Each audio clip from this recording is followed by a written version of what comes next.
या देशातली लढाई ही सत्याची लढाई जर असेल की सत्य काय आहे, या देशामध्ये जर हजारो वर्षापासनं ते लोक खोटं पेरत असतील, त्या खोट्यामध्ये लोक फसत असतील, त्या खोट्या लोकांना जागवून, त्यांना चेतवून, त्यांना शिकवून खरं काय आहे हे सिद्ध करण्याची जबाबदारी तुमच्या आणि माझ्या खांद्यावर आहे. ती जबाबदारी त्या प्राचीन काळामध्ये बुद्धांनी आपल्या खांद्यावर घेतली आणि या देशात बुद्धाच्या पूर्वी 2000 वर्षापूर्वी स्थापन केलेली व्यवस्था बुद्धांनी संपवून क्रांती घडवली.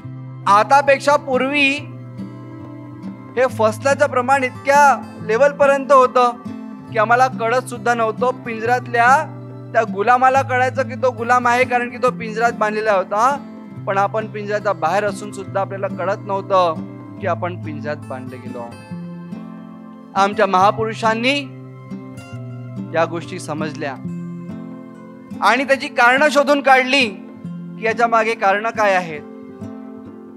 काय महात्मा ज्योतिबा फुले आम्हाला सांगतात की आम्ही गुलाम का बरं आहोत.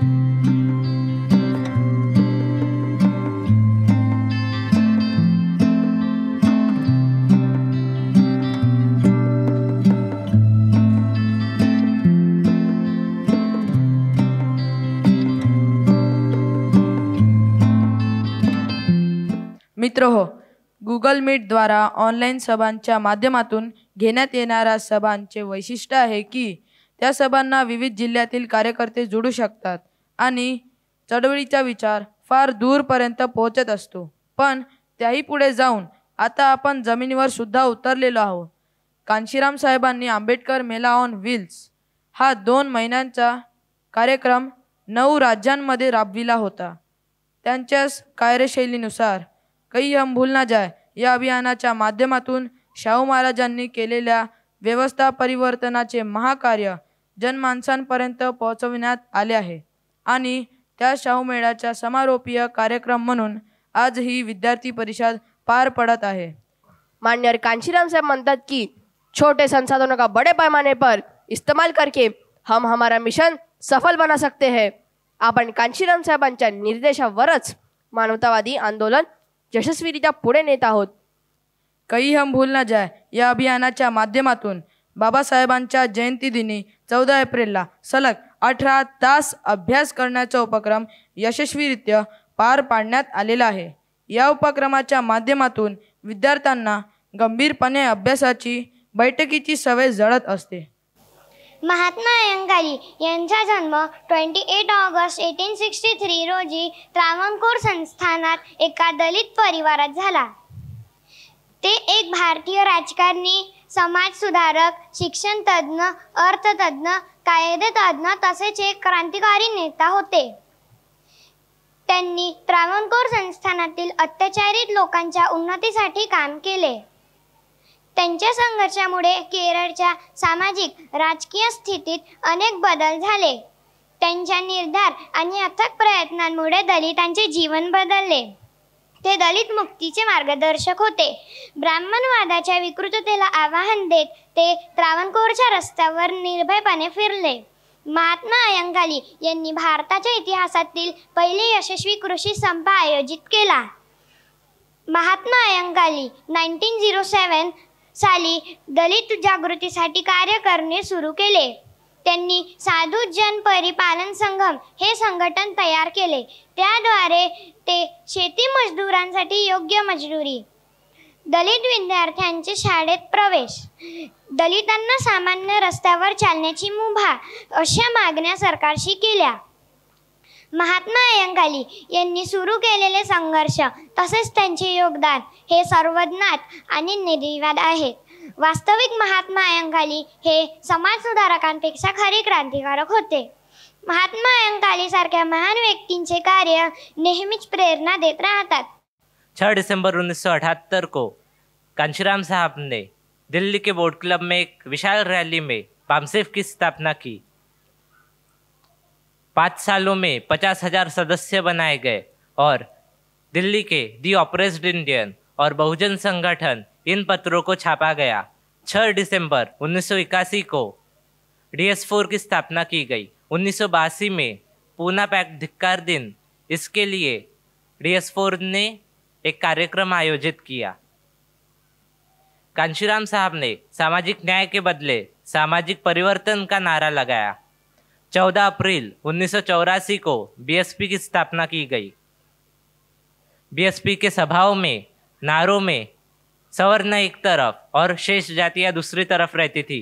कांशीराम साहब ने 15 वर्सेस 85% का फॉर्मूला हमें दिया. इसमें 15% उच्च वर्णीय और बाकी के 85% हम बहुजन लोग. उन्होंने हो शकत है कि लहर जगाई और नारे दिए, ठाकुर बामन बनिया छोड़ बाकी सब DS4. जो जमीन सरकारी है वो जमीन हमारी है. वोट हमारा राज तुम्हारा, नहीं चलेगा नहीं चलेगा.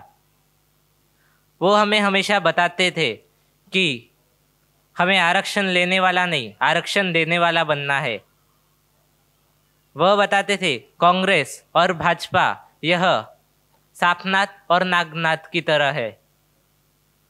15 अगस्त 1988 से 15 अगस्त 1989 तक उन्होंने 5 सूत्रीय सामाजिक रूपांतरण आंदोलन चलाए. आत्मसम्मान के लिए आंदोलन, समता के लिए संघर्ष, मुक्ति के लिए संघर्ष, जाति उन्मूलन के लिए संघर्ष, विभाजित समाज को जोड़ने के लिए संघर्ष एवं 85% भारतीय पर होने वाले अस्पृश्यता, अन्याय, अत्याचार, आतंक थोपने के खिलाफ संघर्ष. इसके लिए साइकिल रैली की अनूठी विधि अपनाई गई. 5 अलग अलग क्षेत्रों से रैलियां निकाली गई और ये रैली अंत में दिल्ली में जाके मिल गई. बाबा साहब के जाने के कुछ ही वर्षों बाद उनके फॉलोअर्स कांग्रेस में जाने लगे और 1-2 सीटों के लिए मूवमेंट से समझौता करने लगे. फिर कांशीराम जी उन नेताओं से मिलने लगे और कहने लगे, भाई आप अच्छा काम कर रहे थे, फुले शाहू अम्बेडकर, यह मूवमेंट अच्छी मूवमेंट है, आपको यह काम करते रहना चाहिए. फिर उन्होंने कहा, मूवमेंट तो अच्छी है पर अपने बलबूते पे कामयाब हो सकत नहीं. फिर उन्होंने कहा कि कामयाबी का क्या मतलब है.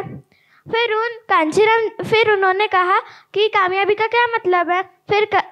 फिर उन्होंने कहा कि फुले शाहू अम्बेडकर, यह मूवमेंट एक अच्छी मूवमेंट है, अगर यह चलती रही तो लोग चुनकर भी आने लगेंगे और अपने खुद की सरकार बनाने लगेंगे. पर अपने खुद को बाबा साहब के बच्चे कहने वाले बच्चों ने कांशीराम जी के ऊपर भरोसा नहीं किया और बाबा बाबा कहते कहते बापू के पैरों पर जा गिर रहे और उन्होंने समाज में हो सकत नहीं यह लहर पैदा कर दी. महाराष्ट्र में लोगों ने पहले बार कांशीराम जी की बातों को हवा में उड़ा दिया था, पर जब उत्तर भारत में उनकी सरकार बनी तो फिर महाराष्ट्र के लोगों को विश्वास हुआ कि फुले शाहू अम्बेडकर, यह मूवमेंट एक अच्छी मूवमेंट है, यह मूवमेंट कामयाब हो सकते. इस तरह कांशीराम जी ने हो सकत नहीं यह लहर हो सकते इन दोनों का मुकाबला किया. बाबा साहब कहते थे, हमें इस देश का हुक्मरान शासक बनना है, हमें की पोस्ट पर जाकर हमारे महापुरुषों के कार्य को अपने मंजिल तक पहुंचाना है. अण्णाभाऊ साठे, इनका नाम तुकाराम भाऊराव साठे था. इनका जन्म 1 अगस्त 1920 को महाराष्ट्र प्रदेश के सांगली जिला यहाँ पर वाटे गांव में हुआ. उनकी जो शिक्षा थी वह 1.5 दिन की थी. एक दिन वे स्कूल में गए, दूसरे दिन भी वह स्कूल में गए, पर क्योंकि उस समय जातिवाद था और वो मातंग समाज से थे, मतलब आज के शेड्यूल कास्ट और उस समय के अस्पृश्य, इसलिए उनके टीचर ने उन्हें बहुत मारा. फिर वे आधी स्कूल छोड़कर भाग गए और कभी स्कूल वापस नहीं गए. उपन्यास लेखक, कवि, शाहिर, फिल्म कहानी के लेखक ऐसे आज उनकी पहचान है। उन्हें एक सोशल रिफॉर्मर की तरह भी देखा जाता है। जब सांगली की जमीन सूख गई थी तब अण्णाभाऊ साठे बॉम्बे तक का सफर तय करते हैं, वो भी पैदल। उन्हें इस काम के लिए 6 महीने लगे। बॉम्बे पहुंचकर वह छोटे बड़े काम करने लगे। फिर उनको माइन की जॉब मिल गई। उस वक्त रशिया से एक कम्युनिज्म की लहर आ रही थी और उसी लहर से प्रभावित अण्णाभाऊ साठे ने कम्युनिस्ट पार्टी को सपोर्ट करना चालू कर दिया और वे उसके मेंबर भी बने। फिर उनकी शिक्षा में रुचि बढ़ी और वे पढ़ने लिखने भी लगे। उनके दिमाग में जो कल्पना आती थी, जो कुछ अनुभव आते थे, जो कुछ समाज में उन्होंने चीज़ें देखी थी, वो उनका मन विचलित करती थी। और उनके मन में जो सवाल ख्यालें आते थे, उन सवालों ख्यालों को लिखते थे और इसी तरह वह लेखक बने। अण्णाभाऊ साठे ने 16 अगस्त 1947 को अंग्रेजों से आज़ादी के विरुद्ध थे और उन्होंने बॉम्बे में एक मोर्चा निकाला और नारे दिए गए, यह आज़ादी झूठी है, देश की जनता भूखी है, देश की जनता भूखी है। अण्णाभाऊ साठे ने उनकी मूवमेंट चलाने के लिए तमाशे लिखे, मनोरंजन वाले नहीं तो जन जागृति वाले तमाशे लिखे। उन्होंने 13 कथा संग्रह, 3 नाटक, 14 तमाशे, 33 कादम्बरी और 10 प्रसिद्ध पोवाड़े और एक यात्रा की कहानी, इतना साहित्य लिखा गया उनके द्वारा। उन्होंने जितना भी साहित्य लिखा गया है वो सामाजिक शोषण की वास्तविकता को दर्शाता है। स्वतंत्र भारत का संविधान निर्मित कार्य संविधान सभा करने वाली थी, जहां के सदस्यों के चुनाव होने थे। बाबा साहब को संविधान सभा में चुनकर ना जाने की साजिश कांग्रेस ने की। वल्लभ भाई पटेल ने बाबा साहब के लिए संविधान सभा के दरवाजे ही नहीं, खिड़कियां तक बंद कर दी थी। इसके बाद जोगेंद्रनाथ मंडल जी, इन्होंने बाबा साहब को संविधान सभा में चुनकर ले जाने की जिम्मेदारी ली और उसे पूरी भी की, जिसके पश्चात बाबा साहब संविधान सभा के 389 सदस्यों में से एक बन गए। इसके बाद जो कांग्रेस है, उन्होंने कूटनीति की और जिस क्षेत्र से बाबा साहब चुनकर आए थे वह क्षेत्र पूर्व पाकिस्तान यानी आज के बांग्लादेश को दे दिया और बाबा साहब का सदस्यत्व रद्द कर दिया गया। इसके बाद बाबा साहब ने अंग्रेजों के माध्यम से दबाव बनाकर बम्बई से फिर चुनाव जीतकर संविधान सभा में पहुंचे। और जब बाबा साहब जितना विद्वान संविधान तज्ञ पूरे विश्व में नहीं मिला, तो फिर बाबा साहब को ही संविधान मसौदा समिति का सदस्य बनाकर अध्यक्ष भी बनाया गया। 6 दिसंबर 1946 में संविधान सभा पहले बार समवेत हुई। इस सभा में कुल 12 सत्र और उन 12 सत्रों में 167वीं बैठकें हुई। इस सभा में 8 प्रमुख समितियां थी और 15 लघु समितियां थी। उन 8 प्रमुख समिति में से एक मसौदा समिति, जिसके अध्यक्ष डॉक्टर B.R. अम्बेडकर थे। इस समिति का गठन 29 अगस्त 1947 में हुआ। इस समिति को संविधान तैयार करने की जिम्मेदारी सौंपी गई। इस समिति में 7 सदस्य थे, K.M. Munshi, Mohammed Sadullah, A.K. Iyer, Gopalaswamy Iyengar, N. Madhavrao, D.P. Khetan और डॉक्टर B.R. अम्बेडकर। प्रारूप समिति में कुल 44 बैठकें हुई। उस समय की प्रारूप समिति की पहली बैठक में सिर्फ 6 सदस्य उपस्थित थे। हुसैन इमाम और B.L. मित्तर अगली 43 बैठकों में शामिल नहीं हुए। हुसैन इमाम की जगह मोहम्मद सदुल्लाह निर्वाचित हुए। उन्होंने केवल 30 बैठकों में भाग लिया। A.K. अय्यर ने 27 जबकि K.M. मुंशी ने केवल 26 बैठकों में भाग लिया। देवी प्रसाद खेतान ने केवल 3 बैठकों में भाग लिया और उनकी मृत्यु के बाद N. माधवराव इन्हें उनकी जगह नियुक्त किया गया और उन्होंने केवल 25 बैठकों में भाग लिया। N. गोपालस्वामी अयंगर मसौदा समिति के 44 बैठकों में से केवल 17 बैठकों में भाग ले सके, क्योंकि उन्हें कश्मीर मुद्दे पर भारत का पक्ष रखने के लिए संयुक्त राष्ट्र जाना जाता था। शाहू महाराजांनी शैक्षणिक, सामाजिक व राजकीय तसेच स्त्रियांसाठी सुद्धा कार्य केले आहे, पण त्याचबरोबर त्यांनी सांस्कृतिक कार्य सुद्धा केले, ते मी आपल्या पुढे सांगणार आहे। सगळ्यात पहिले मल्लविद्या। मल्लविद्या म्हणजेच कुस्ती. शाहू महाराजांच्या काळात कोल्हापूरचे नाव देशभर मल्लविद्या या कला प्रसिद्ध झाले. महाराज स्वतः उत्कृष्ट मल्ल होते. बालपणापासून त्यांच्यावर मल्लविद्याचे संस्कार झाले होते. ते राजा बनताच कोल्हापुरातील पहिली कुस्तीचे दंगल आयोजन केले. शाहू महाराजांनी मल्लविद्याच प्रोत्साहन देत असताना मल्लांची जातपात पतधर्म काहीही पाहिले नाही. त्यांच्या उत्तेजनांमुळे महारभंगी समाजापासून बेरड-बुरड समाजापर्यंतचे अनेक मागासलेल्या जातीतून मल्ल निर्माण झाले. त्यानंतर मर्दानी खेळ. मल्लविद्याबरोबरच शाहू महाराजांनी मर्दानी खेळाचे शिक्षण देणे सुरू केले आणि मल्ल्यांच्या बरोबरीने हे खेळ आपल्या या पुरातन कलेतील प्रावीण्याने चमकू लागले. यानंतर शिकार. चिताच्या शिकारीचे तंत्र शाहू महाराजांनी कोल्हापूरला आणले आणि ते इतके विकसित केले की संपूर्ण भारतात कोल्हापूर संस्था चिता शिकारीसाठी प्रसिद्ध झाले. सर्व शिकार प्रकारात चिता शिकारी हा त्यांचा सर्वात आवडीचा छंद होता. चिता शिकारी इतकाच रानडुकराचा शिकार हा शाहू महाराजांचा दुसरा आवडता छंद होता. याविषयी बहिरी ससान शिकार तंत्र शाहू महाराजांनी विकसित केले होते. यानंतर आता वन्यपक्षी संवर्धन. शाहू महाराजांच्या शिकार छंदासोबतच त्यांच्या वनपक्षी संरक्षण व संवर्धनाच्या बाबतीतही ते किती दक्ष होते हे सांगणे अत्यावश्यक आहे.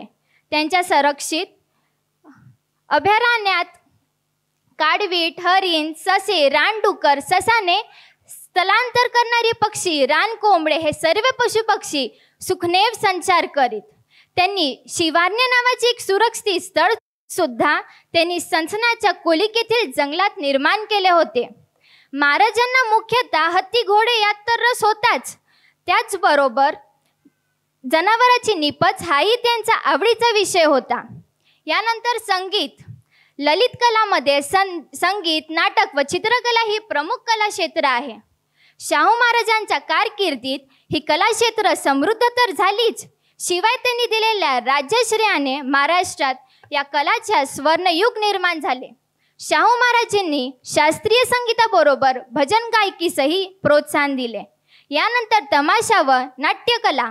महाराजांनी तमाशा या प्रांतातील जागोजाग प्रोत्साहन दिले व नाट्यकलेला संगीत कलाबरोबरीचे राज्यश्रेय मिळवला. कोल्हापुरात अनेक नाटक कंपन्या उद्यास होत्या. त्यामध्ये स्त्रियांनी चालवलेले एक नाटक मंडळी होती. हे विशेष होय. प्रसिद्ध इतिहासकार H.G. वेल्स म्हणतो, जगामध्ये स्वतःला राजे महाराजे म्हणणारे हजारो होऊन गेले, पण खऱ्या अर्थाने ज्याचे नाव जगाच्या इतिहासामध्ये लिहिले ते म्हणजे सम्राट अशोक. जगाच्या इतिहासामध्ये ज्या ज्या सम्राटांनी आपल्या कर्तृत्वाची छाप पाडली त्या सम्राटांमधून मौर्य वंश सम्राट अशोक यांचं फार मोठं स्थान आहे. सम्राट अशोक हे केवळ भारताचे सम्राट नव्हते तर एक शूद्र होते आणि त्यांचं साम्राज्य हे शूद्रांवर उभारलेलं साम्राज्य होता. भारताचे बहुतांशी भाग मौर्य अधिपत्याखाली आले तरीही कलिंग हे स्वतंत्र राज्यच होते. प्राचीन कलिंग म्हणजे आजचा ओरिसा तसेच छत्तीसगड व झारखंड यामधील काही भाग आहे. अशोकांचे कलिंगचे युद्ध हा महत्त्वाचा अध्याय होता. या युद्धाच्या शिलालेखावरील नोंदींनुसार 1 लाखाहून अधिक सैनिक व नागरिक मारले गेले होते. अशोकांनी कलिंगचे युद्ध पार पाडल्यानंतर जिंकलेल्या रणांगणांची व शहरांची पाहणी केली. त्यावेळेस त्यांनी पाहिले फक्त सगळीकडे पडलेले प्रेतांची ढीग, दुर्गंध, जळलेली शेती, घरे व मालमत्ता. हे पाहून अशोकांचे मन उदास झाले व ते म्हणाले, यासाठी का मी युद्ध जिंकले? हा विजय नाही तर पराजय आहे असे म्हणून त्यांनी स्वतःला विनाशाचे कारण मानले. बायका, मुले व इतरांची हत्या कशासाठी? वयात कसला पराक्रम? असे ते स्वतःला प्रश्न विचारू लागले. एका राज्याची संपन्नता वाढवासाठी दुसऱ्या राज्याचे अस्तित्व हिरावून घ्यायचे? या कलिंगच्या युद्धानंतर शांती, अहिंसा, प्रेम, दया ही मूलभूत तत्वे असलेला बौद्ध धर्मियांचा मार्ग सम्राट अशोकांनी अवलंबला. सम्राट अशोकांचा मुलगा महेंद्र व मुलगी संघमित्रा यांनी भारताबाहेर श्रीलंकेत जाऊन तेथील राजाला व प्रजेला बौद्ध धर्माची शिकवण दिली आणि त्यानंतर बौद्ध धर्म हे भारताबाहेर पसरण्यास सुरुवात झाली. सम्राट अशोकांनी 84,000 स्तूपांची व विहारांची निर्मिती केली जे आपल्याला आजही पाहायला मिळतात. जोगेंद्रनाथ मंडल हे बंगालमधील अनुसूचित जाती समुदायाचे नेते होते. त्यांचा जन्म अस्पृश्य नामशूद्र समाजात झाला होता. त्यांच्या वडिलांचे नाव रामदयाल मंडल आणि आईचे नाव संध्या देवी होते. त्यांनी 1932 मध्ये बरिसाल येथील BM महाविद्यालयातून BA ची परीक्षा पास केली. त्यानंतर त्यांनी कोलकाता लॉ कॉलेजमध्ये प्रवेश घेतला आणि 1934 मध्ये लॉ ची परीक्षा पास केली. ते कामगारांच्या हक्कासाठी लढत असत. ते बकरगंज उत्तर पूर्व सामान्य ग्रामीण मतदारसंघातून 1937 मध्ये बंगाल विधानसभेचे सदस्य होते. त्यानंतर त्यांनी डॉक्टर आंबेडकरांशी राजकीय संबंध निर्माण केले आणि मुस्लिम लीग बरोबर राजकीय युतीही केली. जोगेंद्रनाथ मंडल यांची सहकारी पद आणि ग्रामीण कर्जबाजारीपणा मंत्री म्हणून नियुक्ती करण्यात आली. याच दरम्यान त्यांनी मे 1943 मधील कर्जबाजारीपणा मंत्री म्हणून नियुक्ती करण्यात आली. याच दरम्यान त्यांनी 1946 मध्ये ते सुवारावर्दी मंत्रालयात कायदा, पूल कामगार आणि गृहनिर्माण मंत्री म्हणून रुजू झाले. मार्च 1946 मधील जनरल इलेक्शनमध्ये ऑल इंडिया शेड्यूल कास्ट फेडरेशनचे एकमेव निवडून गेलेले उमेदवार हे जोगेंद्रनाथ मंडल होते. 1946च्या अखेरीस बाबासाहेबांना जोगेंद्रनाथ मंडल बंगालमधून संविधान सभेसाठी निवडून पाठवण्याची जबाबदारी त्यांनी घेतली. संविधान सभेसाठी निवडून होत असताना बाबासाहेबांचे समर्थक बंगाल विधानसभेचे समोर एकत्रित झाले व पोलिसांच्या घेरात आणून जलदार जिल्ह्यातील अस्पृश्य सामाजिक बुद्धा सिंग नावाच्या व्यक्ती पुढे आला व आपली कुर्बान हवेत हालवत बोलला, यदि डॉक्टर आम्बेडकर चुनाव में हरा दिए गए तो यह तलवार गद्दारों की खून से लथपथ हो जाएंगे. मैं अपने जीवन की आहुति दे दूंगा. व त्यानंतर बाबासाहेब स्वतंत्र उमेदवार सर्वाधिक मतांनी विजयी होऊन संविधान सभेत निवडून गेले. कर्मयोगी गाडगेबाबा यांचे पूर्ण नाव डेबूजी झिंगराजी जानोरकर. यांचा जन्म अमरावती जिल्ह्यातील दर्यापूर तालुक्यातील शेनगाव येथे झाला. यांच्या आईचे नाव सखूबाई आणि वडिलांचे नाव झिंगराजी होते. यांच्या जीवनात कलाटणी देणारा प्रसंग म्हणजे गाडगेबाबांचे मामा चंद्रभान यांनी सावकाराकडून कर्ज घेतले होते. ते कर्ज फेडले नाही तेव्हा सावकाराने जमीन बळकावली. गाडगेबाबांनी थोडी रक्कम जोडून सावकाराचे कर्ज परत केले, परंतु सावकाराने जमीन परत करण्यास मनाई केली. हे प्रकरण मारहाणीपर्यंत गेले. मामाची जमीन सावकाराच्या ताब्यातून सोडवू शकले नाही याचा गाडगेबाबांना खूप वाईट वाटले. त्यांनी घर सोडून समाजासाठी जगण्याचा निर्णय घेतला. ते घराबाहेर पडले. त्यांनी त्याच दिवशी चालवेल तितकेच चालून दापुरे मागे टाकले. एकदा काशी प्रयाग यात्रेच्या प्रवासात इटारसी स्टेशनवर तिकीट असल्याने गोऱ्या कलेक्टरने बाबांना बुटाची लाथ हाणून बाहेर फेकले. अधिकारी दूर गेल्यावर बाबा पुन्हा डब्यात शिरले. हे पाहून एका मुस्लिम व्यक्ती म्हणाला, काय एवढा मार सोसतोय, पैसे नसले तर पायी प्रवास करावा. यावर बाबा म्हणाले, रेल्वे आपली मायबापाने मारलं तर त्याचा राग खायचा. पायी प्रवास म्हणजे ऊन, वारा, पाऊस, थंडी, त्यापेक्षा बुटाची लाथ म्हणजे 100 मैल सुखाचा प्रवास. समाजाने आपला कितीही अपमान केला तर तो अपमान आपण पचवून मिशनचे कार्य सुरू ठेवले पाहिजे. गाडगेबाबांनी मोठ्या धर्मशाळा बांधल्या होत्या, वसतिगृह घडली, परंतु त्या संस्थेवर आपल्या किंवा आपल्या नातेवाईकाचा कुठलाही हक्क ठेवला नाही. कोणत्याही नातेवाईकाचा मिशनच्या संपत्तीवर हक्क असणार नाही असे त्याने स्पष्ट लिहून ठेवले होते. जेव्हा बाबासाहेबांचा मृत्यू झाला तेव्हा ते पूर्ण तुटून गेले होते आणि खूप रडू लागले आणि मग त्यांनी अन्न सोडून आपले देह त्यागले. 6 डिसेंबरला बाबासाहेबांचा महापरिनिर्वाण झाला. त्याच 14 दिवसात म्हणजे 20 डिसेंबरला गाडगेबाबांचा महापरिनिर्वाण झाला. संत कबीर केवल कवि ही नहीं बल्कि एक सच्चे समाज सुधारक भी थे. बाबा साहब संत कबीर को अपना गुरु मानते थे. उनका जन्म वाराणसी में सन 1398 में हुआ. नीरू और नीमा दंपत्ति ने उनका पालन पोषण किया. वो जुलाहे जाति के थे. उनकी पत्नी का नाम लोई था. उनके पुत्र का नाम कमल और पुत्र का नाम कमली था. संत कबीर स्वतंत्र विचारों के थे.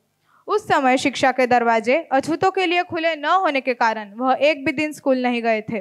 वह कहते थे, मसी कागज छुओ नहीं, कलम कहयो नहीं हाथ। संत कबीर समाज को सरल भाषा में संदेश देते थे। समाज में उपस्थित विभिन्न प्रकार की समाज विरोधी कुरीतियां तथा भेदभाव जैसे ऊंच नीच, जाति पाति, धार्मिक आडंबर व रूढ़िवादिता के वे घोर विरोधी थे। संत कबीर वर्ण व्यवस्था का विरोध करते थे। उन्होंने न ब्राह्मण के नेतृत्व को स्वीकार किया और न मुल्ला के। वह कहते थे, हमरा झगड़ा रहा न को, पंडित मुल्ला छोड़े दऊ, अल्लाह राम का गम नहीं, तह घर किया कबीर। कबीर उस वैदिक सिद्धांत को नहीं मानते थे कि 4 वर्णों ब्राह्मण, क्षत्रिय, वैश्य और शूद्र की उत्पत्ति ब्रह्मा के क्रमश 4 अंगों मुख, भुजा, जांग और पांव से हुई है। सच के लिए बुद्धिज्म और ब्राह्मणिज्म के बीच संघर्ष रहा है। बुद्ध ने बेहद आसान शब्दों में सत्य की व्याख्या बताई थी। इंद्रियों को जो समझ में आए वही सत्य है, बल्कि ब्राह्मणों का कहना है कि जो वेदों के अनुसार है, यानी वेद जिसे कहते हैं वही सत्य है। संत कबीर कहते थे, मैं कहता अखियन देखी, तू कहता कागज की लेखी। अर्थात तुम तो कागज पर लिखने के आधार पर बात करते हो, परंतु मैं तो आंखों देखी बात करता हूँ। संत कबीर जानते थे कि सारा समाज भक्ति में डूबा हुआ है और वह मानसिक गुलाम है। सच क्या है वह पहचान नहीं सकता। इस संदर्भ में कबीर कहते थे, साधो देखो जग बौराना, साची कही तो मारन धावे, झूठे जगपति आना। अर्थात देखो साधु, सारी दुनिया पागल हो गई है। सच्ची बात कहो तो मारने को दौड़ते हैं, लेकिन झूठ पर सबका विश्वास है। आज भी हम इस बात का अनुभव कर सकते हैं। संत कबीर भी इसी समाज को जागरूक कर संघर्ष करते थे। यह मुक्ति की काफी बड़ी लड़ाई है, जिसमें कार्यकर्ताओं का घर भी जल सकता है, और इस लड़ाई को लड़ने के लिए संत कबीर ने ऐसे कार्यकर्ता तैयार किए। वह कहते थे, कबीरा खड़ा बाजार में, लिए लुकाटी हाथ, जो घर फूके अपनो, चले हमारे साथ। संत कबीर ने संघर्षरत हिंदू और इस्लाम धर्म के ठेकेदारों, काजी और मुल्ला एवं पंडित और पुजारियों के ब्रह्मचारों तथा अंधविश्वासों का खंडन किया। अपने विचारों और वाणियों द्वारा आज से लगभग 500 वर्ष पहले उन्होंने एक धर्मनिरपेक्ष समाज की कल्पना ही नहीं की, नींव भी रखी। कबीर सचमुच एक नए युग के प्रवर्तक थे, युग निर्माता थे।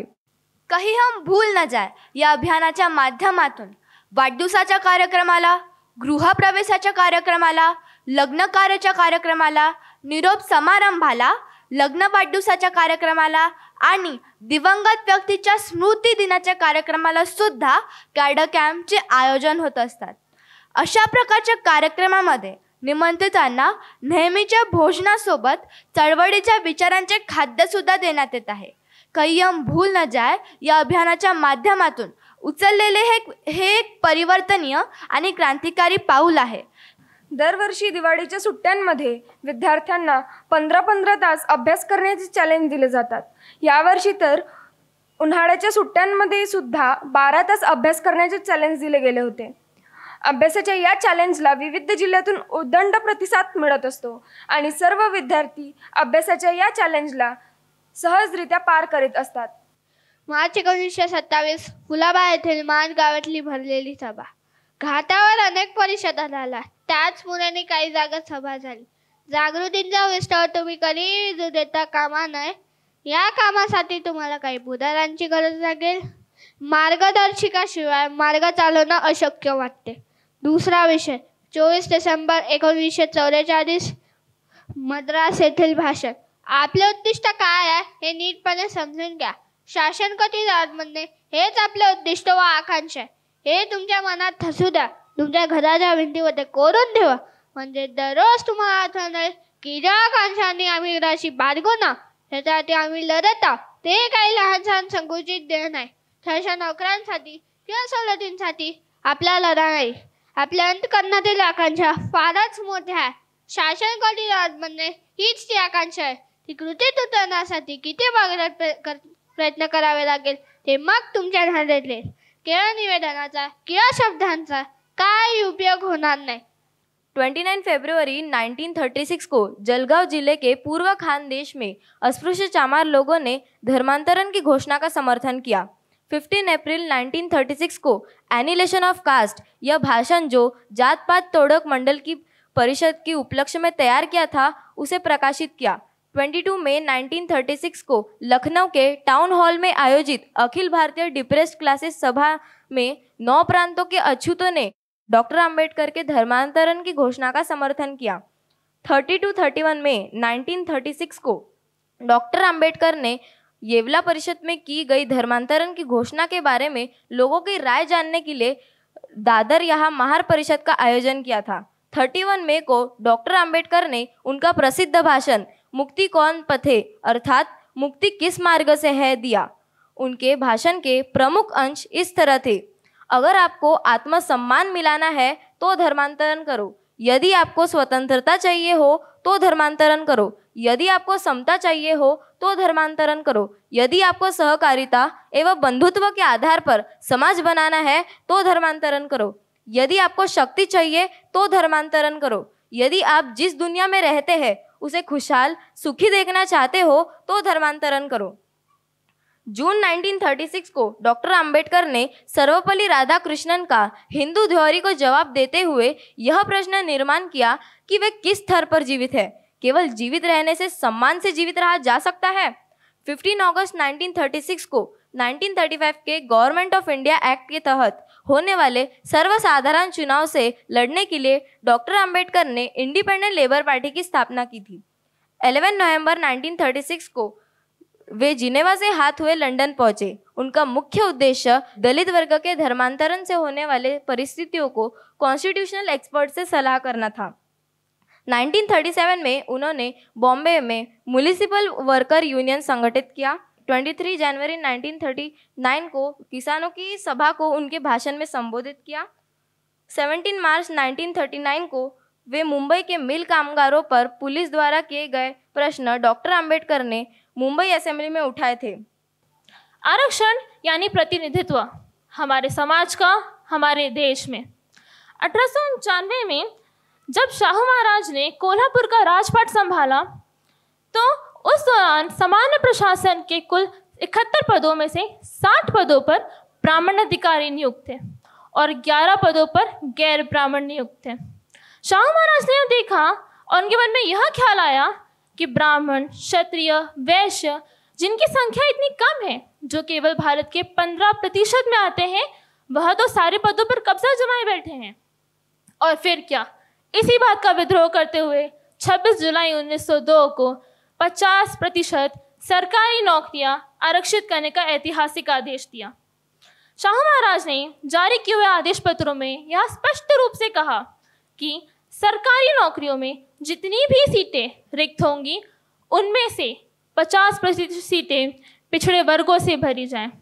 और यहाँ से शुरुआत हुई हमारे हक की, आरक्षण की। अब समझते हैं कि आरक्षण है क्या। भारतीय समाज में प्राचीन काल से मूल निवासियों को भिन्न भिन्न जातियों या कास्ट में बांट दिया गया है। उच्च जाति जिनमें ब्राह्मण, क्षत्रिय, वैश्य आते हैं, और पिछड़ी जाति जिनमें शूद्र जिन्हें ओबीसी कहते हैं और अति शूद्र जिन्हें एससी एसटी कहते हैं, और उन्हें निश्चित काम सौंप दिए गए हैं। उच्च जाति वाले लोग पंडित, गुरु, व्यापारी आदि बन सकते हैं और पिछड़ी जाति वाले लोग कूड़े उठाएंगे, कचरा व गंदी नालियाँ साफ करेंगे इत्यादि। इसी दाग को साफ करने के लिए शाहू जी महाराज ने आरक्षण की घोषणा की। आरक्षण किसी का हक छीन के किसी और को नहीं देता, बल्कि आरक्षण मौका देता है योग्य व्यक्ति को उसका उचित स्थान पाने के लिए। शाहू जी के ऐतिहासिक आरक्षण वाली घोषणा के बाद एक बार सांगली के वकील अभ्यंकर ने शाहू जी से कहा, महाराज, आप जो जाति के आधार पर आरक्षण देते हैं वह मेरे हिसाब से उचित नहीं है। ये बात को सुनकर शाहू जी उन्हें अपने साथ घोड़ों के अस्तबल ले गए। वहां उन्होंने अश्वपालकों से कहा, आज सभी घोड़ों के लिए एक साथ बीचों बीच उनका सारा खाना रख दो, जिसमें घास फूस से लेकर चने तक सब हो, और सभी घोड़ों को खोल दो। परिणाम स्वरूप कमजोर घोड़े पीछे रह गए, मजबूत घोड़ों ने सारा खाना खा लिया, कमजोर घोड़े उन तक पहुंच ही नहीं पाए। फिर शाहू जी ने अभ्यंकर से कहा, अभ्यंकर, मुझे दोष ना देना, हमने तो सबको समान अवसर ही दिया था। मुझे मालूम है कि लोग आरक्षण का विरोध कर रहे हैं, लेकिन अगर कमज़ोर घोड़ों को अलग से खाना नहीं दिया गया तो वह पीछे रह जाएंगे और मजबूत घोड़ों की बराबरी नहीं कर पाएंगे। शिक्षणाच्या लढ्यात दिले गोरगरिबांना शिष्यवृत्तीचे वरदान. छत्रपती शाहू महाराज तर महाराष्ट्राची शान. गोरगरिबांच्या झोपडीमध्ये ज्ञानाचा दिवा पेटावा म्हणून आयुष्यभर दिव्याप्रमाणे तेवत राहणारा एक नंददीप. 18 पगड जातींना एकाच पंक्तीत जेऊ घालणारा महामानव.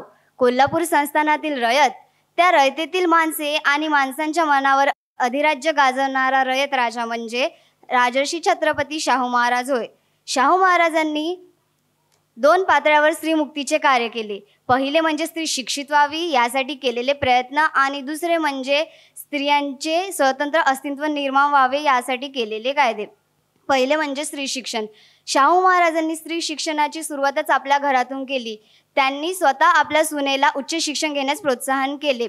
मुलींना शिक्षण घेता यावे यासाठी फी माफीचे धोरण अवलंबले. पुरुष नवरा जर मरण पावला तर मुलींना खूप कमी वयामध्ये विधवा व्हावे लागत असे आणि ही रूढी परंपरा मोडून काढण्यासाठी आणि मुलींना, स्त्रियांना, जातींना सन्मान मिळावा, त्यांना त्यांच्या भावनांचा हक्क मिळावा यासाठी शाहू महाराजांनी 1917 साली विधवा पुनर्विवाह कायदा केला. जुलै 1919 मध्ये स्त्रियांना क्रूरपणे वागवण्याचे बंद करण्याचा कायदा केला आणि या कायद्यातील गुन्ह्याची तरतूद अशी होती की गुन्हेगाराला 200 रुपये दंड आणि 6 महिन्याची जेल अशी शिक्षेची तरतूद होती. त्यानंतर आहे काडीमोड म्हणजेच घटस्फोट कायदा. 2 ऑगस्ट 1919 रोजी शाहू महाराजांनी काडी मोडण्याचे नियम म्हणजेच घटस्फोटाचा हा कायदा केला. या कायद्यामध्ये स्त्रियांना स्वतःचे संरक्षण करता यावे आणि तिला तिची पोटगी द्यावी अशी तरतूद करण्यात आली होती. त्यानंतर आंतरधर्मीय व आंतरजातीय कायदा. जुलै 1919 मध्ये आंतरधर्मीय व आंतरजातीय कायदा विवाहास मान्यता देणारा व नोंदणी पद्धती असा कायदा शाहू महाराजांनी आपल्या संस्थानात लागू केला. या कायद्याअंतर्गत शाहू महाराजांनी तिथे कायद्यामध्ये असे सांगितले की ज्या मुलीचे वय 18 वर्ष पूर्ण झाले असेल तर तिला तिच्या पसंतीच्या कोणत्याही धर्माच्या किंवा जातीच्या मुलाशी कायदेशीर हक्काने लग्न करता येईल. त्यामुळे आपल्याला दिसून येते की स्त्री स्वातंत्र्याच्या दृष्टीने हा कायदा किती क्रांतिकारी ठरावा इतका महत्त्वाचा आहे. त्यानंतर जोगतिनी प्रतिबंध कायदा. जोगतिनी, मुरडी, देवदासी, भाविन इत्यादी अत्यंत अनैतिक व कनिष्ठ दर्जाचे जीवन जगणाऱ्या या स्त्रियांच्या संदर्भात 17 जानेवारी 1920 रोजी हा कायदा शाहू महाराजांनी केला. देवाच्या नावानेच लहानपणी सोडलेल्या या स्त्रियांना पुढे अत्यंत अनैतिक व आयुष्य खूप वाईट परिस्थितीने जगावे लागत असे. महाराजांनी हा कायदा करून या स्त्रियांना देवाला सोडल्यामुळे जे विशिष्ट हक्क प्राप्त होतात तेच कायद्याने रद्द केले. अशा प्रकारे अनेक प्रकारच्या अन्यायापासून स्त्री जातीचे मुक्तता करणारे कायदे शाहू महाराजांनी केले. कोल्हापूर संस्थानात 1881 मध्ये राजाराम हायस्कूलमध्ये 441 विद्यार्थी होते. त्यातील 368 ब्राह्मण विद्यार्थी होते. राजाराम महाविद्यालयातील उच्च शिक्षण घेतलेले 61 विद्यार्थी होते. त्यातील 55 विद्यार्थी ब्राह्मण समाजातील होते. शिक्षणातील ही विषमता शाहूजी महाराजांच्या करडी नजरेतून लपून राहू शकली नाही. ही विषमता संपविण्यासाठी त्यांनी 23 वसतिगृहाची स्थापना केली, ज्यात सर्व विद्यार्थ्यांना शिक्षणाची संधी होती. शाहू महाराजांनी कोल्हापूरमध्ये इतके सारे हॉस्टेलची स्थापना केली की कोल्हापूरला मदर ऑफ हॉस्टेल म्हटले गेले. या वसतिगृहामध्ये गरिबांचे शिक्षण खंडित होऊ नये म्हणून अल्पदारात भोजन व निवासांची व्यवस्था करण्यात आली. असे असूनही आर्थिक परिस्थितीमुळे किमान शुल्क न भरू शकणाऱ्या विद्यार्थ्यांसाठी prince Shivaji Maratha free boarding ही संस्था स्थापन करण्यात आली. मुस्लिम बोर्डिंगची स्थापना 1906 केले. लिंगायत बोर्डिंगची स्थापना 1907 केले. मिस क्लर्क वसतिगृहाची स्थापना 1907 केले. नामदेव बोर्डिंगची स्थापना 1911 केले. कायस्थ प्रभू बोर्डिंगची स्थापना 1912 केले. सारस्वत बोर्डिंगची स्थापना 1912 केले. पांचाल ब्राह्मण बोर्डिंगची स्थापना 1912 केले. भारतीय ख्रिश्चन वसतिगृहाची स्थापना 1915 केले. औरंकल बोर्डिंगची स्थापना 1916 केले. आर्य समाज गुरुकुलची स्थापना 1918 केले. वैश्य बोर्डिंगची स्थापना 1918 केले. ढोर चमार बोर्डिंगची स्थापना 1919 केले. शाहू वैदिक बोर्डिंगची स्थापना 1920 केले.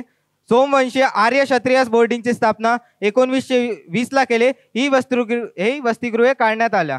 शिक्षणाशिवाय लोकशाही व्यवस्था यशस्वी होऊ शकत नाही असे शाहू महाराजांचे मत होते. शाहूजी छत्रपती अनेकदा म्हणायचे, आम्हाला आमच्या राजकीय लोकशाहीचे सामाजिक आणि आर्थिक लोकशाहीत रूपांतर करायचे आहे. ज्या दिवशी आपले लोक 4थीपर्यंत शिकतील त्या दिवशी आम्ही आपल्या राजकारभाराची सूत्रे आमच्या लोकांच्या हाती सोपवू आणि त्याच्यात सामील सुद्धा होऊ. असे आपण बघू शकतो की शाहू महाराजांनी शिक्षणाला इतके महत्त्व दिले. कांशीराम जी का जीवन त्याग और निष्ठा का उत्कृष्ट उदाहरण है.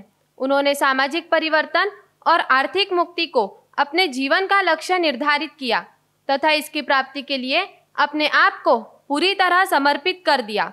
कांशीराम जी ने एक ऐसा मार्ग चुना था जिसके नेता भी वे स्वयं थे तथा कार्यकर्ता भी वे स्वयं थे. इसलिए उन्होंने एक विस्तृत योजना तैयार की. उन्होंने बहुजनवाद की थीसिस विकसित की जिसके अनुसार ब्राह्मण, क्षत्रिय और वैश्य 15% अल्पजन मनुवादी शोषक है तथा दलित, पिछड़ा और अल्पसंख्यक 85% बहुजन समाज शोषित है. अर्थात कांशीराम जी ने 15% वर्सेस 85% की लड़ाई का फॉर्मूला तय किया. कांशीराम जी राजसत्ता को मास्टर चाबी कहते थे. वे राजसत्ता को साध्य नहीं साधन मानते थे जिससे सामाजिक परिवर्तन और आर्थिक मुक्ति के लक्ष्य को प्राप्त किया जा सके. राजसत्ता की चाबी पाने के लिए कांशीराम जी ने समय अंतराल योजनाबद्ध तरीके से 3 संगठन की स्थापना की. पहला, बामसेफ की स्थापना 6 दिसंबर 1978 को बाबा साहब के परिनिर्वाण दिवस पर कांशीराम जी ने backward end minorities communities employees federation BAMCEF का गठन किया. बामसेफ एक नॉन पॉलिटिकल, नॉन रिलीजियस और नॉन एजुटेशनल संगठन था. यह कर्मचारियों का संगठन होते हुए भी कर्मचारियों के लिए कोई कार्य नहीं करेगा, बल्कि इसके पीछे कांशीराम जी की धारणा यह थी कि बामसेफ के कर्मचारी अपने समाज को अपना टाइम, टैलेंट और ट्रेजर वापस देंगे.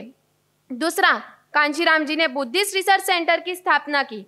तीसरा, DS4 की स्थापना. बामसेफ के गठन के 3 वर्ष बाद 6 दिसंबर 1981 को बाबा साहब के परिनिर्वाण दिवस पर कांशीराम जी ने DS4 का गठन किया. इस संगठन का पूरा नाम दलित शोषित समाज संघर्ष समिति था.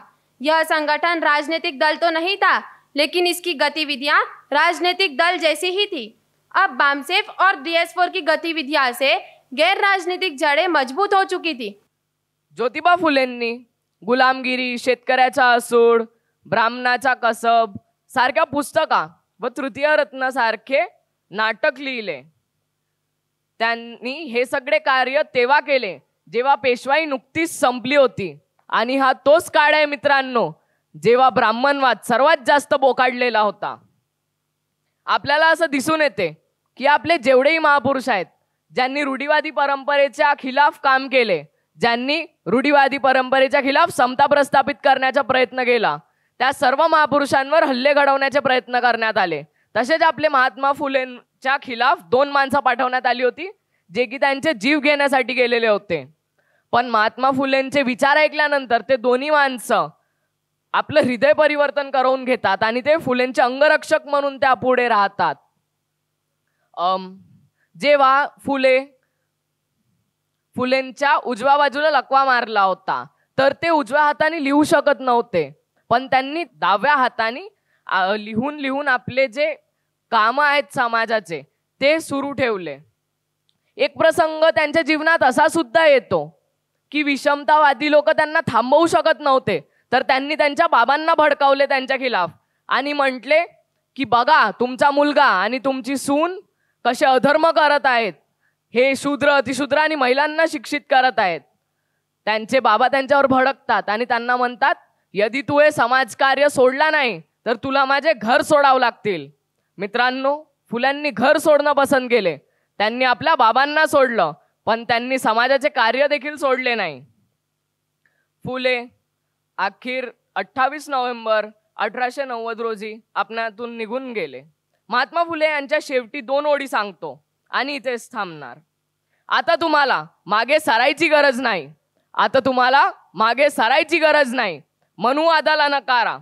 शिक्षण मिळताच मिळेल तुम्हाला सुख सगळं. माझ्या गोष्टीचा विश्वास करा. बाबा साहेब डॉक्टर आम्बेडकर इसी नागपुर के कस्तूरचंद पार्क में 25 और 26 दिसंबर 1946 को आयोजित अखिल भारतीय अनुसूचित जाति छात्र परिसंघ के सम्मेलन में विद्यार्थियों के मन में 2 बातें भरना चाहते थे, वो मैं आपको आज बताना चाहता हूँ. पहली बात, हम यह सिद्ध करें कि यदि हमें अवसर दिए जाए तो हम बुद्धि और क्षमता से किसी से कम नहीं है. और दूसरी, हम यह सिद्ध करें कि हम केवल व्यक्तिगत सुख के मार्ग पर नहीं चलना चाहते, बल्कि अपने समुदाय को उस दिशा ले जाना चाहते जहाँ वे मुक्त हो, मजबूत हो और सम्माननीय हो. यदि हमारे मन में 2 उद्दिष्ट बदले तो आज की विद्यार्थी परिषद अपने अस्तित्व को बहुत ऊंची सीमा तक ठहरा पाएंगी. मुझे विश्वास है कि यह करेंगी. अंत में मैं इतना ही कहना चाहता हूँ कि अपने भविष्य के निर्माण हेतु वर्तमान सुविधाओं बल्कि आवश्यकताओं का भी त्याग करने को तैयार रहना होगा. Baba Saheb said that democracy is not merely a form of government. It is primarily a mode of associated living, of conjoined communicated experience. It is essentially an attitude of respect and reverence towards fellow men. Democracy is another name for equality. The soul of democracy is the doctrine of one man, one value. He believed that in democracy, revolutionary changes can be achieved in the social and economic life of the people without bloodshed. Shahu Maharaj made people understand the meaning of self-respect, self-help and faith in their leadership. He encouraged local industries and agriculture by organizing fairs and marketplaces in Kolhapur and elsewhere. These reforms ensured social freedom to every citizen of his state in every walk of life because its basis was social democracy. He once said, "It has been my earnest wish and constant endeavor to educate the masses, to inspire them with a higher standard of life, root out superstition with its canons that have led to a singularly artificial state of society."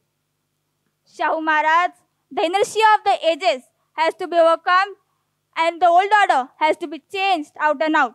The Maharaja in Mangaon conference told the gathering that they had found their leader in Dr. Ambedkar, who would work for their amelioration, and later he drafted the Constitution of India. He established political democracy in India by a constitutional law, saying on the 26th of January 1950, we are going to enter into a life of contradictions. In politics, we would have equality, but in social and economic life, we would have inequalities. To maintain democracy not merely in form, but also in fact, we must do 3 things. The first, we must is to hold the constitutional methods of achieving our political, social, and economic objectives. Second, not lay our liberties at the feet of even the great man and trust him with his powers that enables him to subvert the institution, because in politics, bhakti or hero worship is a sure road to degradation and to eventual dictatorship. And lastly, we must make our political democracy a social democracy as well. Political democracy cannot last unless there lies at the base of its social democracy. Shahu Maharaj worked with strength, dedication, intelligence, and exerted his authority despite many hurdles. That is why Shahu Maharaj is still relevant today as much as 150 years ago. Our best tribute to Chhatrapati Shahuji Maharaj on his 158th birthday anniversary would be establishing social democracy in India. Doctor Babasaheb Ambedkar यांची बुद्ध धम्माकडे वाटचाल 1935ला सुरू झाली होती. Doctor Babasaheb Ambedkar म्हणतात, दुर्दैवाने अस्पृश्य असा डाग घेऊन मी जन्माला आलो, पण ती गोष्ट माझ्या स्वाधीन नव्हती. तथापि हा नीच दर्जा झुंगारून देऊन ही स्थिती सुधारणे मला शक्य आहे आणि ते मी करणारच, याबद्दल मुळीच संशय नको. मी तुम्हाला स्पष्टपणे सांगतो की हिंदू म्हणून घेत मी मरणार नाही, अशी घोषणा डॉक्टर बाबासाहेब आंबेडकर 13 ऑक्टोबर 1935ला येवला येथे करतात. Doctor Babasaheb Ambedkar international buddhist कॉन्फरन्सला सुद्धा हजर होते. बुद्ध धम्मात देव अथवा आत्मा नाही जे समाजाला वाचू शकेल. दुसरं असं म्हणतात की धर्मनिरपेक्ष व्यवस्था बुद्ध धम्माची मान्यता मिळाल्याशिवाय फार काळ टिकू शकत नाही. आणि तिसरं असं म्हणतात, मला असे वाटते की बुद्ध धम्म मार्क्सवादाला आणि त्याच्या साम्यवादाला म्हणजेच मार्क्सिझम आणि कम्युनिझम याला पूर्ण उत्तर आहे. दुसऱ्या प्रश्नाचे उत्तर देताना बाबासाहेब असे म्हणतात, काही लोक म्हणतात की तुम्ही धर्मांतर करण्यास इतका अवधी काय लावला, इतके दिवस काय करीत होते. हा प्रश्न महत्वाचा आहे. धर्म पटवून देणे हे काम सोपे नाही. ते एका माणसाचे काम नव्हे. धर्माबाबत विचार करणाऱ्या कोणत्याही माणसाचे समजून येईल माझ्यावर जेवढी जबाबदारी आहे जगातील कोणत्याही माणसावर नाही. मला अधिक आयुष्य लाभल्यास मी योजलेले कार्य पूर्ण करीन. त्यांनी 14 ऑक्टोबर 1956ला नागपूरच्या दीक्षाभूमी येथे धर्मांतर केले आणि 6 डिसेंबर 1956ला आपल्यातनं निघून गेले. ज्या दिवशी त्यांचा मृत्यू झाला त्याच दिवशी त्यांनी त्यांची पुस्तक बुद्ध आणि त्यांचा धम्म म्हणजेच बुद्ध अँड हिज धम्म ही पुस्तक पूर्ण करून आपल्याला देऊन गेले. ज्या प्रकारे बाबासाहेबांनी आपल्या आयुष्यातला आखरीच्या क्षणापर्यंत कार्य केले, तशीच आपली सुद्धा जबाबदारी आहे की आपण सुद्धा या समाजात या मुवमेंटमध्ये काम केलं पाहिजे. आणि आपल्याला माहितीच आहे की ज्या मुवमेंटमध्ये काम नाही करत त्यांना बाबासाहेब शेणातले किडे असे संबोधतात. तर आपल्याला समजलं पाहिजे की आपण कोण. सावित्रीबाई यांचा जन्म 3 जानेवारी 1831 रोजी सातारा जिल्ह्यातील नायगाव या गावात झाले. त्यांच्या वडिलांचे नाव खंडोजी नेवासे पाटील होते व त्यांच्या आईचे नाव लक्ष्मीबाई. त्या जेव्हा 9 वर्षाच्या होत्या तेव्हा त्यांचे लग्न 13 वर्षाच्या ज्योतिराव फुले यांच्याशी झाले. सावित्रीबाई अशिक्षित होत्या म्हणून ज्योतिरावांनी त्यांना शिकवले आणि शिकल्यानंतर त्या जेव्हा मात्र 17 वर्षाच्या होत्या तेव्हा त्यांनी पुणे भिडेवाडा इथे मुलींची पहिली शाळा 1 जानेवारी 1848 रोजी सुरू केली व त्या भारताच्या सर्वात पहिल्या महिला शिक्षिका व मुख्याध्यापिका झाल्या. सावित्रीबाई जेव्हा मुलींना शिकवायला शाळेत जायच्या तेव्हा लोक त्यांच्यावर शेण, गोटे, किचड फेकायचे. म्हणून सावित्रीबाई नेहमी 2 साड्या कॅरी करून जायच्या, जेणेकरून जी साडी खराब झाली आहे तिला बदलून दुसरी साडी घालून मुलींना शिकवू शकतील. सावित्रीबाईंनी प्रत्येक जातीच्या प्रत्येक धर्माच्या मुलींना शिक्षण दिले. त्यांनी अनेक शाळा काढल्या. सावित्रीबाई फुले हे शूद्रांना शिक्षित व कठोर परिश्रम करण्याचे आवाहन करत होत्या. त्या कवितेच्या माध्यमातून विषमतावादी शासनाचा विरोध करत होत्या व बहिष्कृतांच्या शौर्यावर कविता लिहत होत्या.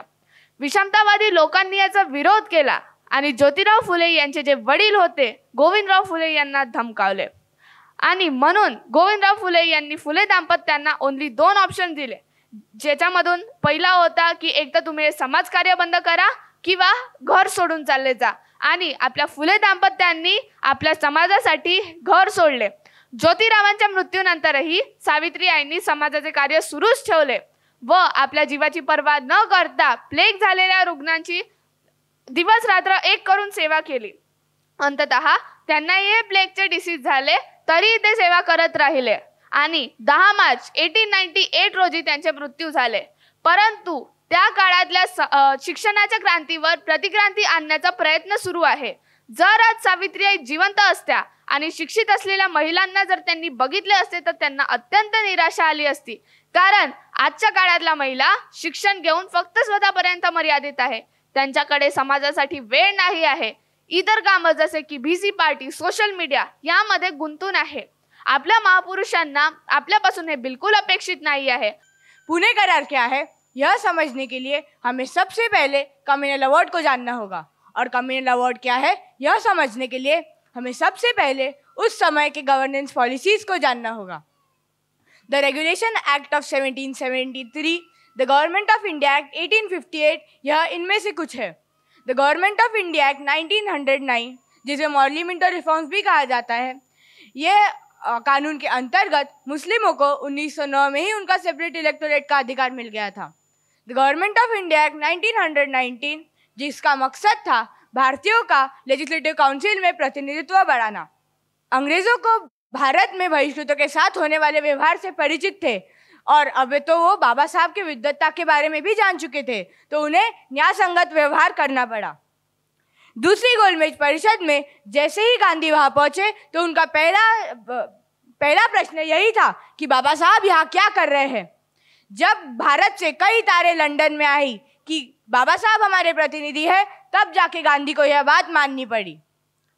इसी परिषद में बाबा साहब ने सेपरेट इलेक्टोरेट की मांग की। यह समाप्त होते ही सारे प्रतिनिधि वापस भारत लौटे। 16 अगस्त 1932 को अंग्रेजों द्वारा कम्युनल अवार्ड सैंक्शन किया गया, जिसके तहत बहिष्कृतों को 78 सीट्स मिली। गांधी को जैसे ही ये पता चला तो उन्होंने जी तोड़ उसका विरोध करने लगे और उन्होंने अंग्रेजों से इसे रद्द करने की मांग की। पर जब अंग्रेज नहीं माने तो वह 20 सितंबर 1932 को पुणे के यरवड़ा में आमरण उपोषण पर बैठ गए। पर फिर वापस बाबा साहब दबाव में आकर उन्होंने कहा, रोते रोते कहा कि अगर गांधी के प्राणों को कुछ हो गया तो मेरे समाज के बड़े पैमाने पर हत्याएं होगी और फिर मैं यह अधिकार रखकर क्या करूंगा। तो बाबा साहब को 24 सितंबर 1932 को यह सेपरेट इलेक्टोरेट वापस लेना पड़ा और पुणे पैक्ट साइन हुआ। इसी पुणे करार को बाबा साहब ने इसका धिक्कार दिवस 1933 और 1946 में मनाया। कांशीराम साहब कहते हैं कि चमचा युग की शुरुआत यहाँ से ही हुई। आज या विद्यार्थी परिषदेमध्ये आपण सर्वांनी आपल्या बहुजन समाजाच्या विद्यार्थ्यांचे मत, त्यांनी जी तयारी केली ते आपण सर्वांनी बघितलं आणि आपले विद्यार्थी यांनी आपल्या महापुरुषांचा इतिहास आज आपल्या पुढे मांडला। बोटावर मोजता येतील एवढ्या महापुरुषांचे नावं आपल्याला माहिती आहे, पण मान्यवर कांशीराम साहेब म्हणतात की हा 100हून अधिक महापुरुषांचा संघर्ष आहे आणि हा संघर्ष 108 वर्ष सतत चाललेला संघर्ष आहे। महात्मा ज्योतिबा फुले 1 जानेवारी 1848 पासून हा मोजला जातो, तर बाबासाहेब 6 डिसेंबर 1956 ला आपल्यामधून निघून गेले। हा 108 वर्षाचा कालावधी आणि मग पुढे मान्यवर कांशीराम साहेब 2006 पर्यंत आपल्यामध्ये होते, तर तोही काळ जर आपण मोजला तर हा 158 वर्षाचा संघर्ष होतो। तर हा जो संघर्ष आहे, या संघर्षाच्या माध्यमातून आपल्या जीवनामध्ये फार बदल झालेले आहे, फार प्रगती झाली आहे आपल्या जीवनामध्ये, म्हणजे बहुजन समाजाच्या जीवनामध्ये। बदल एकदम येत नाही, तो थोडा थोडा येतो सोसायटीमध्ये चेंज। कधी गती त्याची जास्त असते, कधी कमी असते। आपला बहुजन समाज काय प्रगती केली या संदर्भामध्ये आपल्या विद्यार्थ्यांनी बरीचशी माहिती दिली। अश्विनी ताईंनी सुद्धा इतिहासावर प्रकाश टाकला। काय होती आपल्या समाजाची स्थिती, माणूस म्हणून माणसासारखं वागणूक मिळत नव्हती। आज एवढा मान सन्मानाने बसलो आहोत, असं आम्हाला स्वतंत्रपणे कुठे जाताही येत नव्हतं। आज या विचार मंचावरून विचार मांडतो आहे, हा सुद्धा अधिकार नव्हता। सोप्या शब्दामध्ये गुलाम होतो आपण, गुलाम। आणि मग या गुलामीला ओळखलं आमच्या महापुरुषांनी। या देशाचा इतिहासच बाबासाहेब म्हणतात की क्रांती आणि प्रतिक्रांतीचा आहे, बुद्धिझम वर्सेस ब्राह्मणिझमचा आहे। आणि हा संघर्ष सत्य काय आहे या संदर्भातला आहे। आणि आम्ही गुलाम आहो हे सत्य सुद्धा आम्हाला माहिती नव्हतं, आम्हाला माहिती नव्हतं आणि बरेचशा प्रमाणामध्ये आजही आम्हाला ते माहिती नाही पडत। आणि मग आम्हाला माहिती पडतं की आम्ही मूर्ख बनलो। अरे आम्ही तर फसलो, अजूनही लोक फसतात ना। आता थोड्याशा पैशांनी फसतात, कोणी प्रॉपर्टीमध्ये फसतो, कधी कोणी बुवा भावामध्ये फसतो, कोणी याच्यात फसतो, कोणी त्याच्यात फसतो।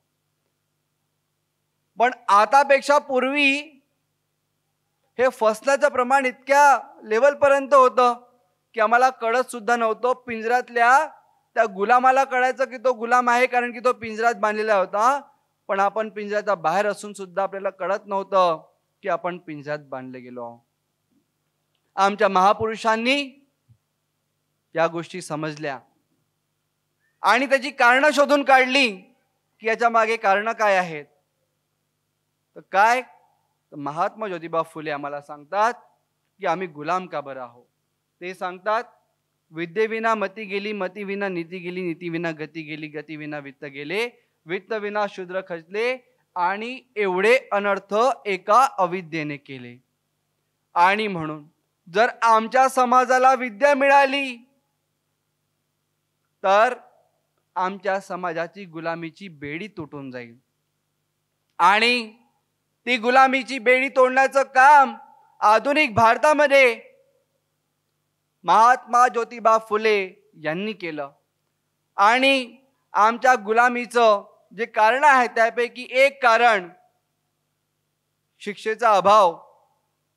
त्या गुलामीची बेडी तोडून महात्मा ज्योतिबा फुले, सावित्रीबाई फुले यांनी मान अपमानाची पर्वा न करता, स्वतःच्या परिवाराची पर्वा न करता, वडील मदत आले तर त्यांचं घर सोडून दिलं, पण गुलामांना गुलामीतून मुक्त करण्याचं कार्य कधीही थांबू दिलं नाही. ते सातत्याने सुरू ठेवलं.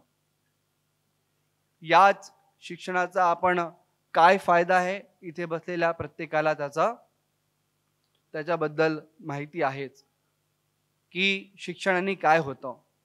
ज्या लोकांनी शाहू महाराजाला शूद्र म्हणून अपमानित करण्याचा प्रयत्न केला, त्या मनुवाद्यांना, त्या ब्राह्मणवाद्यांना त्या कोल्हापूरमध्ये घुटण्याच्या बलवर बसवण्याची ताकद या शाहू महाराजांनी निर्माण केली.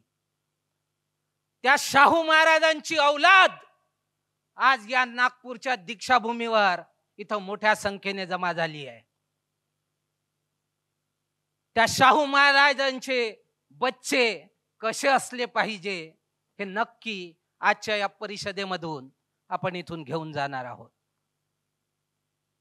ज्या बाबासाहेब आंबेडकरांना आत्ताच आमच्या मित्रांनी सांगितलेलं आहे की जातीच्या आधारावर इतकं अपमानित करण्यात आलं की वर्गातही बसू देत नव्हते,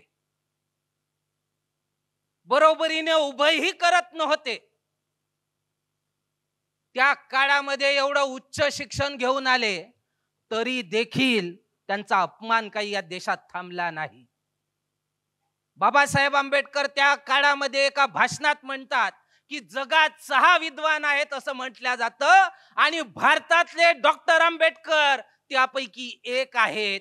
जगात 6 विद्वानांपैकी एक, भारतातले एकमेव बाबासाहेब आंबेडकर असताना देखील या देशामध्ये जातीवादी मानसिकतेचे ग्रसित लोक त्यांना नीच म्हणून संबोधतात, अपमान करतात. एवढ्या घृणित मानसिकतेच्या देशात आम्ही लोक पैदा झालो आहोत. काही दोष नव्हता बाबासाहेबांचा. महार जातीमध्ये केवळ पैदा होणं हा काही दोष नाही. एखाद्या व्यक्तीची लायकी त्याच्या विद्वत्तेवर, त्याच्या पोझिशनवर त्याला सन्मान मिळायला पाहिजे. पण भारत असा देश आहे की इथे त्याच्या विद्वत्तेवर, त्याच्या लायकीवर त्याला सन्मान मिळत नाही, त्याला त्याच्या जातीवर सन्मान मिळतो किंवा अपमान मिळतो. आणि त्या अपमानित केलेल्या जातींमध्ये पैदा झालेली लोक इथं बसलेली आहेत. कोणत्या जातीत? ज्यांना या देशात 2000 वर्ष अपमानित करण्यात आलं. आज थोडीशी संधी मिळाली, थोडेसे शिकलो.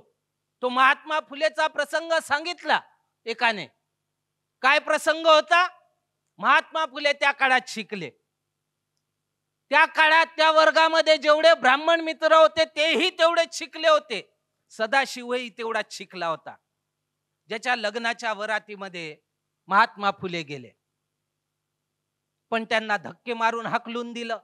का म्हणून हाकलून दिलं? तर म्हणे शूद्र आहे तू, शूद्र असून ब्राह्मणाच्या बरोबरीने चालतो, एवढी तुझी हिम्मत.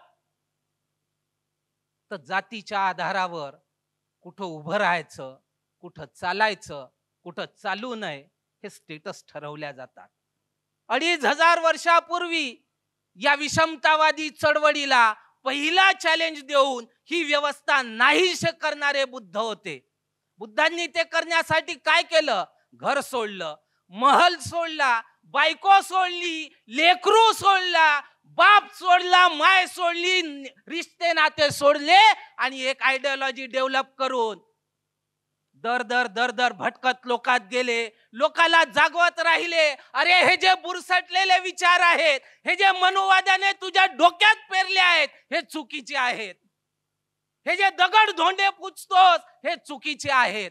हे काही माणुसकीचं लक्षण नाही. हे जे सांगतात की आमच्याकडे अमुक ग्रंथ आहेत, आमच्याकडे ढमुक ग्रंथ आहेत, त्याच्यात सगळं जगाचं ज्ञान आहे, हे सगळं खोटं आहे. म्हणून बाबासाहेब आंबेडकर 24 सप्टेंबर 1944 या देशामध्ये मद्रासमध्ये जे भाषण करतात त्या प्रसंगी बाबासाहेब म्हणतात की भारताचा इतिहास दुसरं तिसरं काही नसून बुद्धिझम आणि ब्राह्मणिझमचा संघर्ष आहे. क्रांती आणि प्रतिक्रांती या ग्रंथात ते म्हणतात की भारताचा इतिहास हा मरेपर्यंतचा संघर्ष आहे. बुद्धिझम आणि ब्राह्मणिझमचा मरेपर्यंतचा संघर्ष. त्या मद्रासच्या भाषणात बाबासाहेब पुढे म्हणतात की संघर्षाचं कारण काय आहे? तर संघर्षाचं कारण हे आहे की सत्य काय आहे.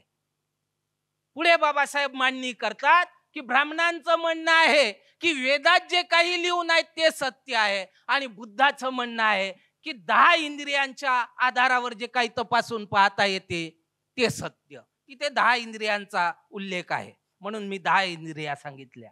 आपल्याला 5 सेन्सेस माहित आहेत, 5 अजून कोणते ते शोधतो आहे, सापडलं तर लगेच फॉरवर्ड करतो तुमच्यापर्यंत. 10 इंद्रियांच्या बळावर जे काही तपासून पाहता येते ते सत्य. मग या देशातली लढाई ही सत्याची लढाई जर असेल की सत्य काय आहे, या देशामध्ये जर हजारो वर्षापासनं ते लोक खोटं पेरत असतील, त्या खोट्यामध्ये लोक फसत असतील, त्या खोट्या लोकांना जागवून, त्यांना चेतवून, त्यांना शिकवून खरं काय आहे हे सिद्ध करण्याची जबाबदारी तुमच्या आणि माझ्या खांद्यावर आहे. ती जबाबदारी त्या प्राचीन काळामध्ये बुद्धांनी आपल्या खांद्यावर घेतली आणि या देशात बुद्धाच्या पूर्वी 2000 वर्षापूर्वी स्थापन केलेली व्यवस्था बुद्धांनी संपवून क्रांती घडवली. क्रांती, बुद्धाची क्रांती 500 वर्ष या देशामध्ये टिकली. परिषदेचा कार्यक्रम पार पडत असल्यामुळे नियमानुसार काही ठराव पारित करणे अगत्याचे असते. पहिला प्रस्तावित ठराव सोईल शिंगाडे यांच्याकडून आलेला आहे. त्यांचा प्रस्ताव आहे की फुलेशाह आंबेडकर कांचीरामजी यांच्या ह्या महापुरुषांच्या विचारसरणीवर आपण सर्व विद्यार्थी पूर्ण निष्ठा ठेवू आणि आपल्या महापुरुषांनी आपल्यासमोर ठेवलेले ध्येय साध्य करण्याचा प्रयत्न करू. या ठरावाला निवांत गजभिये यांचे अनुमोदन आहे. दुसरा प्रास्ताविक ठराव आहे अक्षरा कांबळे हिचा. तिचा प्रस्ताव आहे की वरील लक्ष्य साध्य करण्यासाठी आम्हाला मुख्य पदावर जावे लागेल, ज्याच्यासाठी आम्हाला खूप अभ्यास करावा लागेल आणि IAS, IPS, JMFC सारख्या ठिकाणी जावे लागेल. आम्ही वचन देतो की अभ्यासावर लक्ष केंद्रित करून आम्ही लवकरच या ठिकाणी पोहोचू आणि बाबासाहेबांचं कारवा पुढे नेण्यास कटिबद्ध राहू. या ठरावाला आरुषी वानखेडे हिचे अनुमोदन आहे. तिसरा प्रस्तावित ठराव संबोधी उके यांच्याकडून आलेला आहे. त्यांचा प्रस्ताव आहे की असमानतेला चालना देणारा कोणताही सण किंवा उत्सव साजरे करणार नाही. आम्ही साजरे करणार नाही. या ठरावाला नंदिनी मेश्राम यांचे अनुमोदन आहे. या ठरावाला आणखी कोणाचं अनुमोदन आहे का? चला हा ठराव देखील पारित करण्यात येतो.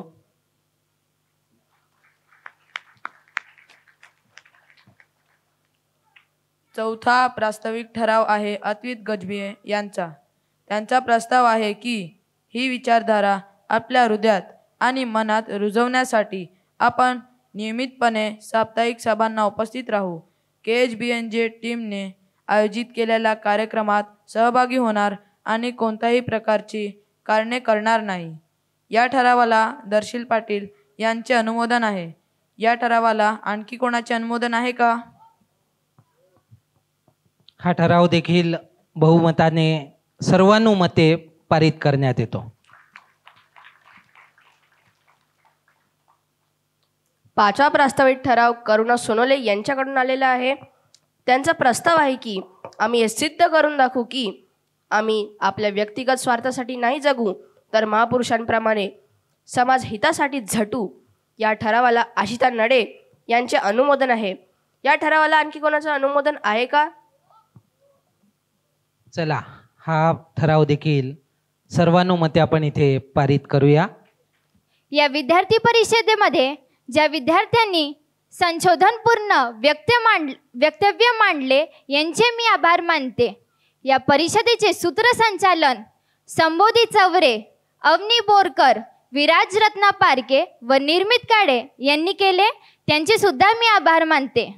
नमो नाडे हिने या परिषदेसमोर प्रस्तावना मांडली, तिचे सुद्धा मी आभार मानते.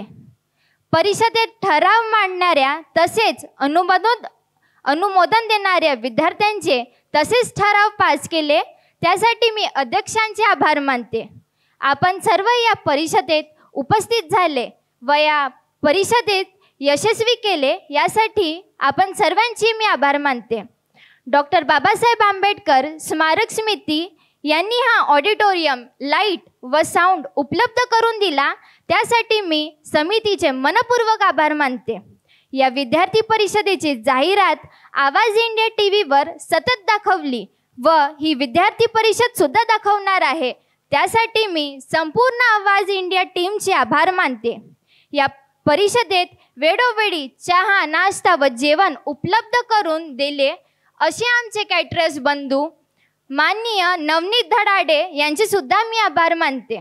या विद्यार्थी परिषदेत यशस्वी करण्यासाठी ज्यांनी प्रत्यक्ष किंवा अप्रत्यक्ष रीतीने सहयोग केला त्यांचे सर्वांचे मी आभार मानते व अध्यक्षाच्या परवानगीने आजची ही परिषद इथेच संपली असे मी जाहीर करते.